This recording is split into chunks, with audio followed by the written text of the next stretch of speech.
হবে না তা হবে না শুরু করছেন। আমাদের চিন্তা পরে করেন যে আমাদের চিন্তা কি হবে বিএনপি, সেটা চিন্তা করার জন্য বিএনপির লোকজন আছে। আপনাদেরকে নিয়ে আপনারা চিন্তা করেন, জামাত ইসলাম করেন, হেফাজত ইসলাম করেন, ইসলামী দলেরা করেন, যে কিভাবে কি করবেন। বিএনপির নিয়ে এত মাথা কামাইয়েন না, আপনাদের নিজেদের দল নিয়ে মাথা কামান।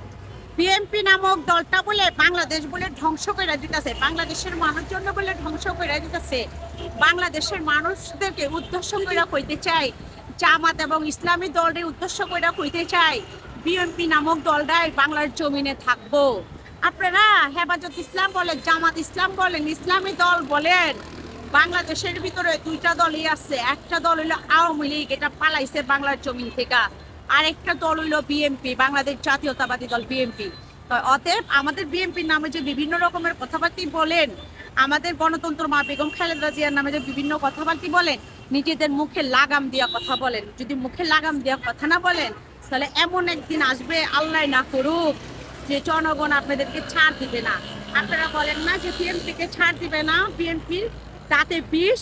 বিএনপির দাঁতে বিষ না, তো বিষ হইল গিয়া জামাতের দাঁতে বিষ, বিষ হইল হেফাজত ইসলামের দাঁতে বিষ।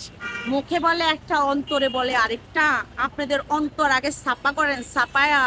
কারণ অন্তর যে পর্যন্ত ছাপা না করবেন, ওই জান্নাতের টিকিটের চিন্তা ভাবনা করেন না, দুনিয়ার চিন্তা ভাবনা করেন। যতই বলেন আপনারা যে আমাদের মনের ভিতরে কোনো কালি নাই, যত কালি হইলো বিএনপির ভিতরে। আর আমি বলবো বাংলার জমিনে বিএনপি নামক দলটাই আপনাদের মতো হেফাজত ইসলামের দল রে, ইসলামী দলের রে, আপনাদের জামাত ইসলাম রে টিকায়া রাখছে। বিএনপি নামক দলটা যদি না থাকতো, তাহলে আপনাদের অস্তিত্ব থাকবে না, মনে রাখবেন। বিএনপি নিয়ে তো মাতামাতি করেন না, আপনাদের চিন্তা আপনারা করেন। আপনারাই তো বিভিন্ন জায়গায় সিন্ডিকেট করতেছেন।